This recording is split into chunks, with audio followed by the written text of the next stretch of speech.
व्यक्ति अपना कार्य पूरी ईमानदारी से, पूरी मेहनत से और पूरी लगन से करे, वही सच्चा देशभक्त है।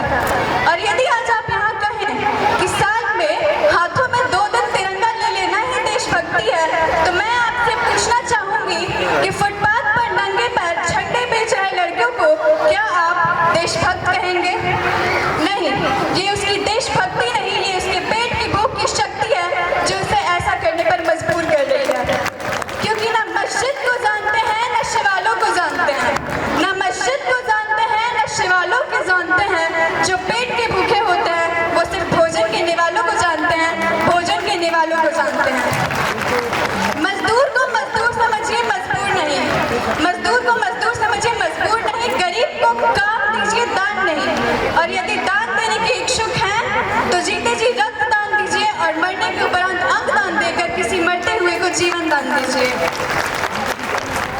न सरकार मेरी है, न रब मेरा है। न सरकार मेरी है, न रब मेरा है, और न ही ये बड़ा सा नाम मेरा है। बस इतनी सी बात का गुरूर है मुझे कि मैं इस भारत की हूँ और ये भारत मेरा है, ये भारत मेरा है। परंतु एक वैचारिक बीमारी भी हमारे समाज में नजर आती है कि कहा जाता है कि हम इस दुनिया के सबसे बड़े लोकतांत्रिक देश हैं, जहाँ हिंदू पैदा होते हैं और जहाँ मुसलमान, सिख और ईसाई भी पैदा होते हैं। परंतु शायद ये हमारी बदकिस्मती है कि यहाँ इंसान पैदा होना भूल जाते हैं। जरा सोच कर देखिए, ये पेड़, ये पौधे और ये शाखाएं भी कितनी उदास हो जाएं अगर परिंदे भी हिंदू और मुसलमान हो जाएं।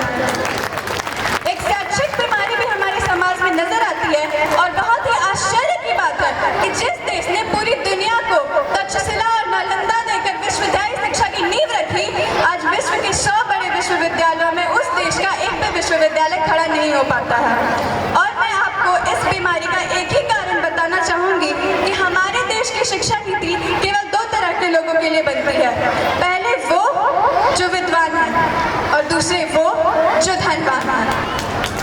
हमारी संस्कृति, हमारी सभ्यता को पूरी दुनिया ने शीश नवाया है, फिर हमने क्यों आस्था के नाम पर अंधविश्वास फैलाया है?